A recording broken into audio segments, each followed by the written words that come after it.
made you take architecture? Architecture was quite by accident. I think almost every architect aspires to have run their own firm. In early years, people can work in others' offices to get experience. Every architect has a dream to run his own practice. One thing that a lot of architects face is the inability to actually run a professional practice. We have very little sort of support in college in terms of finances and dealing with clients and so it's.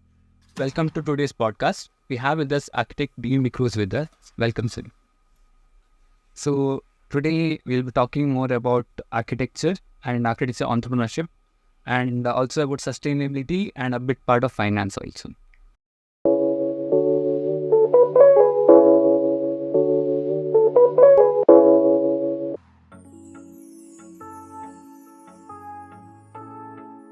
How are you, sir? Fine, I'm good. Yeah, okay. So basically my first question would be, what encouraged you to start your own architecture firm, sir? I think almost every architect aspires to have run their own firm. And it's a sort of profession where people want to do something unique and different and stand out. And so while the early years, people work in others' offices to get experience, I think every architect has a dream to run his own practice. So what made you take architecture rather than another field? Architecture was quite by accident. I mean, my dad was an engineer and he wanted me to be an engineer. And as most parents, want the children to follow in their footsteps. Of course, I came across architecture quite by accident, not having gotten to IIT. I thought, here's an alternative. And to my surprise and luck, also, I realized that it was something exactly cut out to me. When I was in school, they had a career guidance program which said, so based on your aptitude, actually architecture was the first on my list, but I never looked at it. I thought, I have to be an engineer. But it's luckily that I was, I discovered the field of architecture and was happy to be part of it. How did you mentally prepare for having your own firm, basically? I think one thing that a lot of architects face is the inability to actually run a professional practice, because we have very little sort of support in college in terms of finances and dealing with clients. And so there's a lot of psychology involved, there's a lot of financial things, a lot of business involved, which we struggle with in the early years. So I think it's important that architects sort of get grasps of how to really run a sort of practice, not just as something creative, but something which is socially responsible, in which you're looking at how do you actually finance things. A lot of times we go there out in the real world with this very noble thing of we will do some good, we will try something new, but we're ill-equipped to actually do it, and then we eventually resign ourselves to a very typical practice, which is whereas we actually are smart about it, we're able to get into new realms which actually make a big difference. So I think there's a lot of support systems needed, and there are a few initiatives taking place which help young people get better support, so they can actually move into areas which are not treaded upon and not the typical architectural practice of today. For the viewers, sir has graduated from GJ School of Architecture, and he has been practicing since then. I think he has set up his firm in Goa in 2001. Yeah, so I actually started practicing a little after I graduated in '83. I was partner with Jared for some time, and then I set out my own for some time, and then I eventually formed a partnership in early 2000, basically with a product designer. So she heads the product design wing of the office, and I look after architecture. Could you explain a bit of your working, how you started? So when I graduated, I first worked for a firm in Bombay for a year, Architects Combined, where I learned more about ethics than what probably is aesthetics. Right.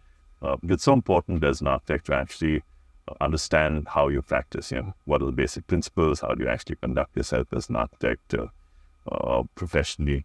And so I think that was an opening. And also working in a city, there's a certain sort of, way city offices work and a certain sort of way rural offices work. I then moved to Goa. I had actually intended to a master's in product design abroad, but I took this little break in Goa, and Goa with its attraction of an easy way of life with projects which really had meaning to them.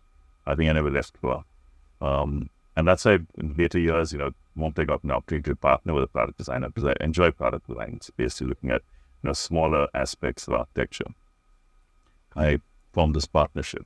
So after finishing the year in Bombay, I took that break and eventually joined Jared Vicuna, who was already in practice over there, and eventually we became partners. So we had a partnership that ran for about 8 years, where we actually not only operated as architects, but we were also contractors. And we actually built all the houses we designed. So in that way, we built about 50 houses.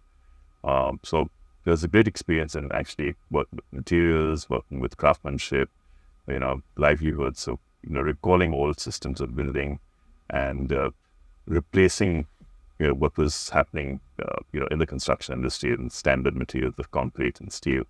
So I think it gave us an opportunity to actually work in a much more hands-on way and at a low-cost way, because my ex-partner worked with Dory Baker, who was a great influence to the way we work.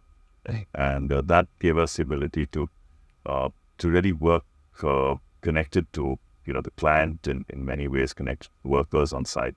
And over the years, we trained about 200 masons, to actually work in this style where very little concrete was used. It was mostly natural materials, recycled materials. So that we continued on. And of course, as we became well known, we got into hospitality projects, which a lot of hotels across the country, a lot of larger houses. And so that gave us recognition. So we won a number of awards over the years. And I think it's almost been 40 years of practice. And looking back, I think we're really lucky to have a wide range of projects, right from housing to hospitality, industrial to institutional sort of projects, as well as planning projects. So I think it's and yet all in those 40 years, we sort of sidestep a bit in terms of projects we've done. Most architectural firms, get into a niche area and you get into, say, hospitality, institutional, industrial, and they miss out on the opportunity to actually work in a wide variety of projects. Whereas we've been lucky enough to actually be offered projects which are, wide variety of projects all across the country. And so that experience is really, valuable.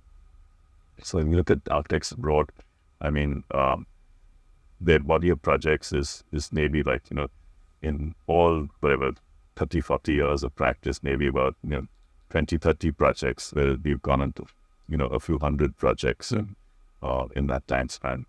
But of course, doing too many projects also can mean that you're diluting your practice. So it's important to really evolve detail in the way you work, to be engaged in the project. And that also means, forming good teams and having people who are knowledgeable or, gaining knowledge in your office to actually take it forward. Because we recognize that, people who come to work in an architect's office also want to start their own practice. So it's important that you actually equip them to move out and go into the real world with the learnings that, that your office has shared with them. I still have many people who come back to the office who say that, when I was in your office, you said this, and of course I don't remember what I've said even, but you can see that influence is there. So they take what your word for as being really profound and, it's shaping their lives. So it's important that, whoever works in an office and, passes through an office is given that opportunity of, of you sharing with them your own learnings. Because architecture is, always a learning process, right? After many, many years of practice also, you're still, learning a lot. So it's important that you recognize that, be humble about it and honest about, what you really know and what you really need to know. And in that way, you're able to sort of share that knowledge, because I think the sense of inquiry is something that we all need to have. If you have the sense of inquiry, you're bound to learn. And the more you say, I know enough, you stop learning and you stop growing as an architect or as any individual. So I think it's if we can actually have that humility within us to say that, we're constantly on this quest to have something new. And today itself, I mean, when I studied in architecture, it was for computers. I mean, we never seen a computer. I mean, the most sophisticated device was a simple calculator. Even scientific calculators are not there. Whereas today you've got these super sophisticated computers, you've got your 3D modeling, you've got artificial intelligence coming in. And, while it has poses challenges for the way you practice, there are also opportunities, but you need to handle them with care because it can change the way architects practice. Because at the end of the day, it's about the human hand and mind connection. We tend to disconnect ourselves from the architecture itself. It's all about imagery.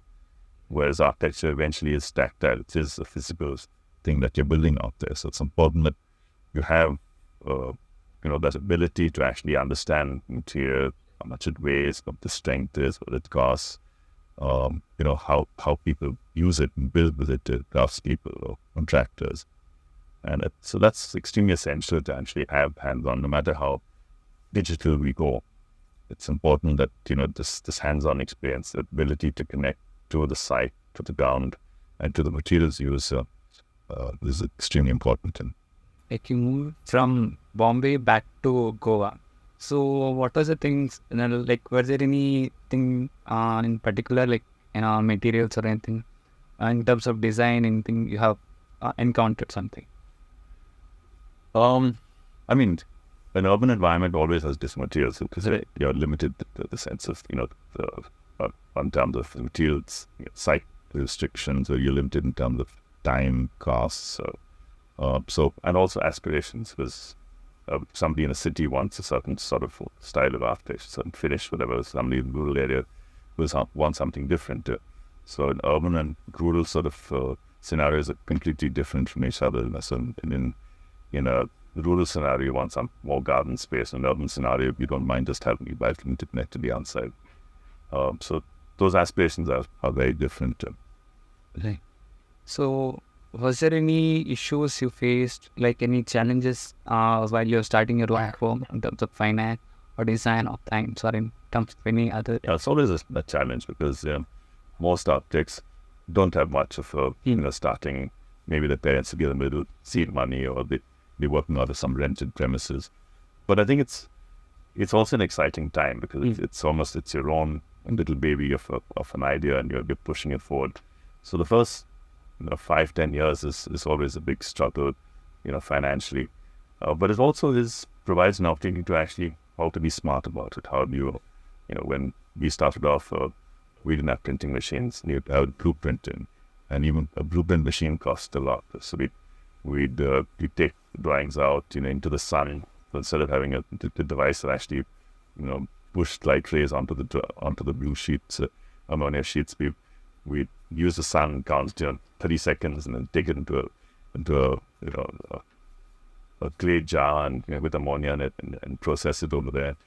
And so it showed that there was certain rigor in what you did. It meant a little more effort, but I think that's extra effort, that extra rigor, is what actually holds you in good stead in the future, because you're putting in a lot of hard work into doing something. This doesn't come easy.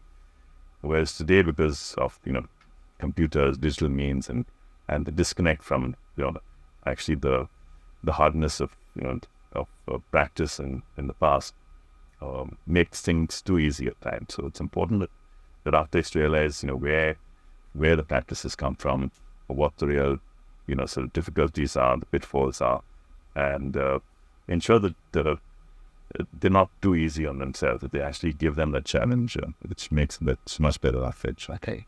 It's like challenges leads to new innovation.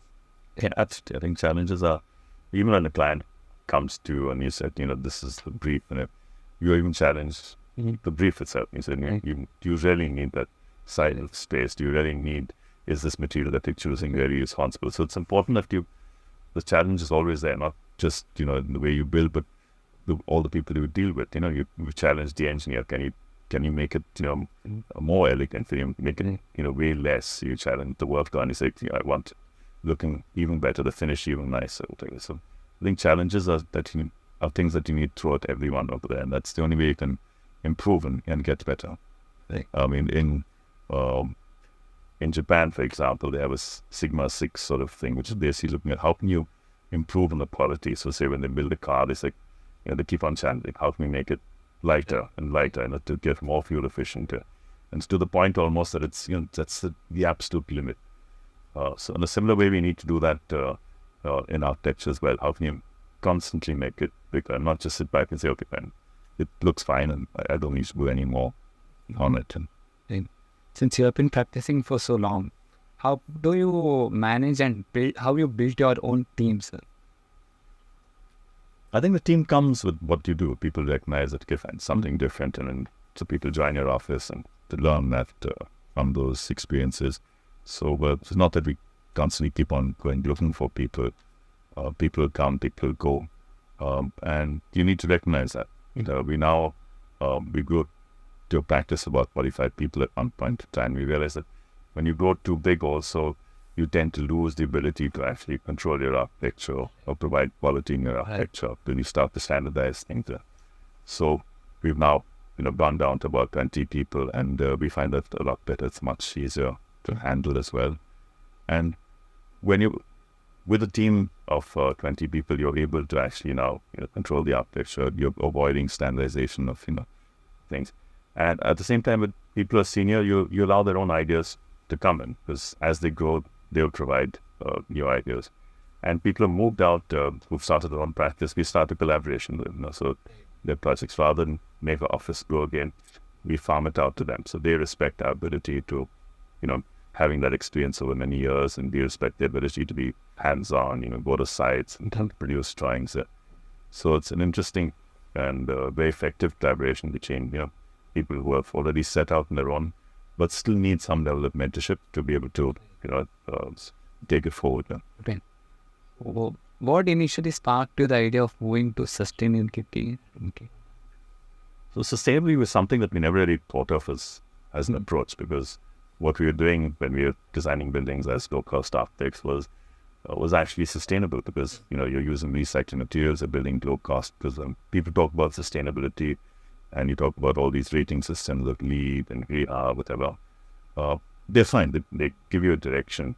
But sustainability is about using the minimum resources. The moment you have something that's low cost, you're automatically producing the resources. The amount of materials you're using, the expense of the materials you're using, because cost is usually a reflection of all those resources. So we were unknowingly actually doing sustainable architecture right from the beginning. When sustainability became a byword, often misused, of course, at times, it is we consciously said, okay, fine, if this is sustainable, this is the way we go about it. But there's no one formula for sustainability. Eventually, at the end of the day, sustainability is also being just sensible about things. Yeah. So there are times when you say that, for example, we're building a building where we have the choice of either using a thin stone or a tile, it's a vitrified tile as a cladding system. And the most natural thing would be that let's use stone. It's a natural material. It's less embodied energy, versatile. But we went to stone quarries, and we found that in stone quarries, a high level of pollution and a high level of water usage. And worst of all, there's also the labor over there is virtually bonded, so it's human rights violations. Whereas in a factory that say makes a vitrified tile, the energy is kept in check, the water is kept in check, the laborers get a good wage, and they're taken care of. And so while it's from a league or some rating system or whatever, it may not be the correct thing. You have to take in a number of other factors into account. Therefore, the vitrified tile, even though it had more embodied energy to it, was probably a better choice of material. So I think you have to use your own common sense in that way to decide what sustainability is for a particular case. One question related to sustainability is like, how do you maintain a balance between aesthetics and sustainability? So there's a big thing. I don't think there's ever a conflict on that thing. Because if you're truly respectful of sustainability, aesthetics will fall in place. So I don't think you have to say, is the building looking good or something. If you're honest about the building and you're using it in a correct manner, the way you use the materials or the building technologies, it will look good. So that worry should never be there. One more matter of concern is like people say building a sustainable house reduces the life of the buildings. For example, people say concrete buildings has a life of around 70 to 100 years, and whereas sustainable houses, it might just last for 30 years. What is your take on that? So it depends on the material you use. And so it's masonry, for example, or, mud blocks, something can last as long as it depends, how you treated the materials, how you use the material. It can last for hundreds of years as well. And so if it's a lightweight material, maybe you're talking about bamboo or whatever, you recognize the age of the material. And also you can evolve a hybrid architecture. So there's certain aspects of the building which are permanent, which can last hundreds of years. Certain aspects of the building which you recognize need to be replaced, and therefore, but you allow for that change to happen. So there's no fixed lifespan that you need to define for the building based on materials. So you sort of program it into the thing. And it's important to recognize that lifestyles are changing so fast. So either you build a building which is big background, which can change and adapt over the years, to different sort of uses, or you build a building which can last 20, 30 years and say that, it can go away and we can build something afresh. So it depends how you approach buildings, how permanent you want it to be, how temporary you want it to be, or even do a hybrid.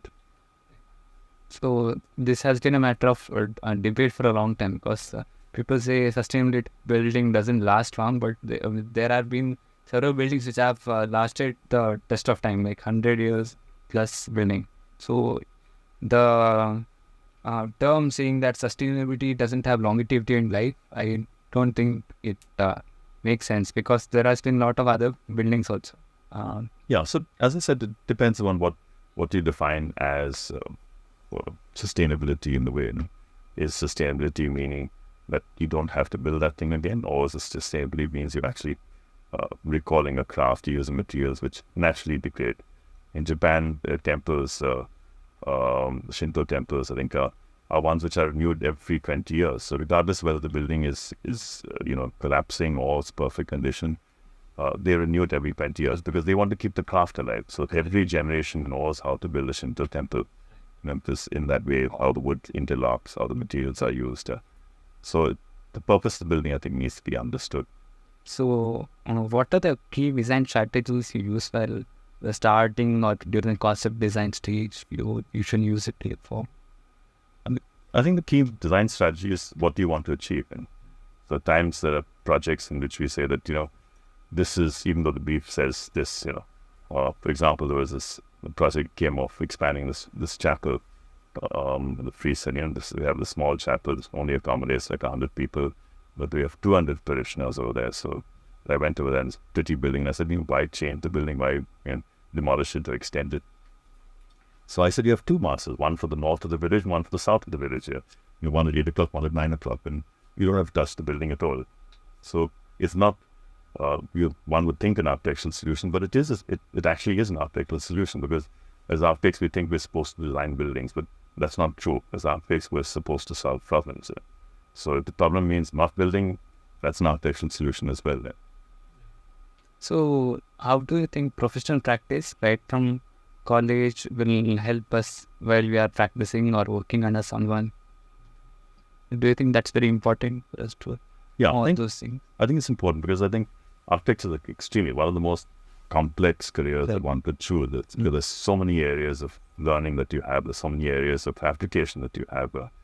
And therefore, it's important that there's sufficient mentorship time. Right now, architects, after 5 years of graduation, are given virtually a license to kill in a way, because they go out in the real world and they can make some very big mistakes and at the expense of others.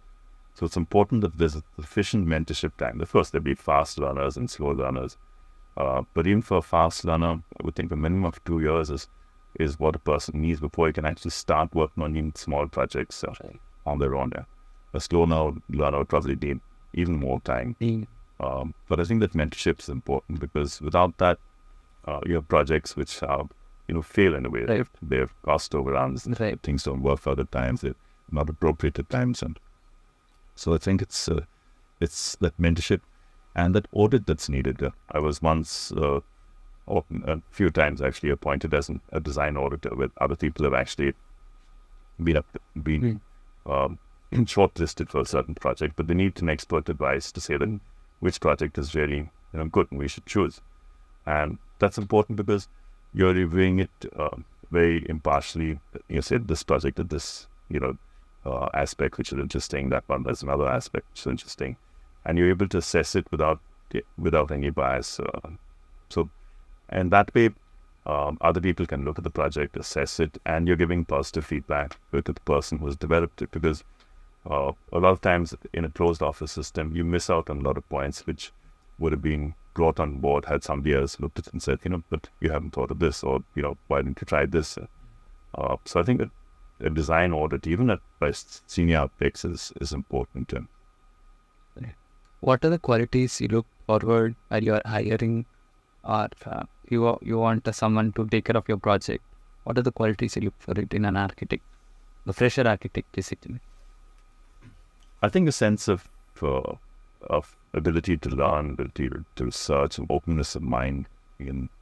So actually, at the end of the day, it's all about attitude. If you have a positive attitude, you can go. If you learn it and you don't have an ability to open up and clearly, question certain things, you stop growing. And so we're able to recognize that in a few months that if you find this person is really not growing anything, and they themselves recognize that, or they change their way. So it's important that they have the sense of I don't know everything, and what I need to learn about it and ask. Also, there are many architecture students or architects who are recently graduated, and they are actually in a state of confusion whether to do their higher studies now, or work under someone, or start their own firm, or move into an allied field like photography, or do some software stuff like 3D renderings, all those things. So what would be your suggestion for them, sir? I think follow your dream and follow your passion, because if you're really convinced about it, if you really know that this is what my future is, you will find, yes, it'll be a struggle in it, but you will definitely find satisfaction, you will find money, you will find recognition in whatever you do. Whereas if you say that, okay, fine, no, this is giving me more money, and therefore, even though I don't like it, I will do it. At some point in time, you'll get tired of it. So it's important right in the beginning to actually say that, okay, fine, I'm going to pursue it, but also be nimble about it. So if you see even that is not working out, and you sidestep a little and you try something maybe different about it. So I've had a number of friends who've changed, careers, some architects and something else, and they've succeeded in that. Okay. Because the base of architecture is so broad and so it covers so many issues that you're able to move into the corporate world, you're able to move into the world of education, you're able to move into the scientific realm very easily, because your thought actually is how to organize things, how to provide solutions, how to research things. So I think that ability is what holds you in good stead for any career that you may eventually choose. Right. Is there anything you'd like to guide or say to the ones who are want to start their own architecture firm in the future or right now? Yeah, I think is being brave about it. I mean, Right. I guess it's safe to work in other people's offices, and use that learning effectively. And when you do step out, is remember that you're not alone out there. You can still approach, your institutes, approach other people who can mentor you. You can approach professional bodies that can give you support. But it's important to actually say that I don't know so much. I need to research myself and be constantly learning things as you move along. And sometimes the learnings can come from unknown waters. Doesn't mean that you stay in your safe zone of everything architectural. There's so many things you can learn, going to a lecture on astronomy. So many things you can learn to going to something creative, to say a poet's lecture or something, because they will spark ideas in you which are applicable to architecture as well. I think what's important to have with you as a young architect is a sense of observation, is to really look at the world around you, how can you improve it, and a sense of empathy. What are the various things that I can do as an architect that would actually help the world, in terms of social aspects, in terms of environmental aspects. And in that way, you're able to actually contribute and feel good about it. Yeah, thank you, sir, for joining us. And it has been a very informative session with you, sir. Yeah, and that is architect Dcruz, guys. Thank you for listening.